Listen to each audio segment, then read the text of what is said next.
Where did you meet those people? Well, after getting going into the songwriting, I started to reach out to old friends that were old pluggers and people I had worked with in the past to set up rights and stuff, and some of them started to help me out. I think I actually, if I could trace it back, I'm trying to trace it back really fast in my head, and forgive me if I missed somebody, but I can actually trace it back to Becky Harris, who is Chris Young's mom. She's an accountant here in town, introducing me to a guy, I can't remember his name, I want to say it's Dan something or other, and he brought his nephew to the right, and his nephew is Forrest Whitehead.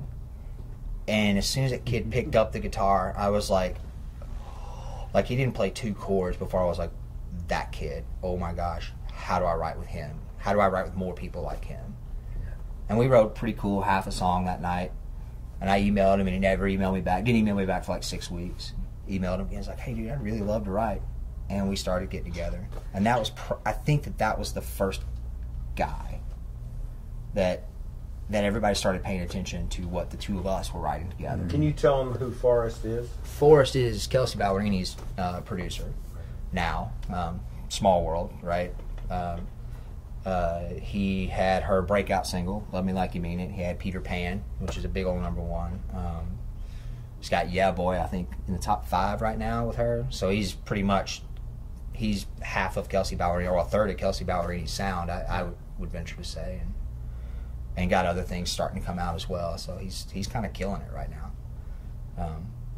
But yeah, just locked on to people like that early, and got to write a bunch with them. That led to a great circle of writers. But at the time, he had nothing going on, right? Neither one of us did. Nobody cared about either one of us. And that's one of the things we talk about a lot. Is a lot of times you can get so caught up in trying to write up, or find someone above your level to write with, that you miss these people around you that are so talented.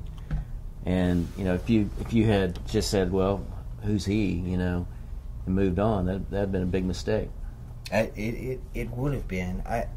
I've never focused on the right up.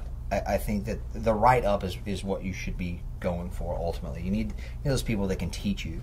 But my focus has always been on a narrower span, and it's served me well so far. It doesn't mean that anybody should change how they approach things, but I've gone after those people one step ahead of me, and tried to keep up with the people one step behind me.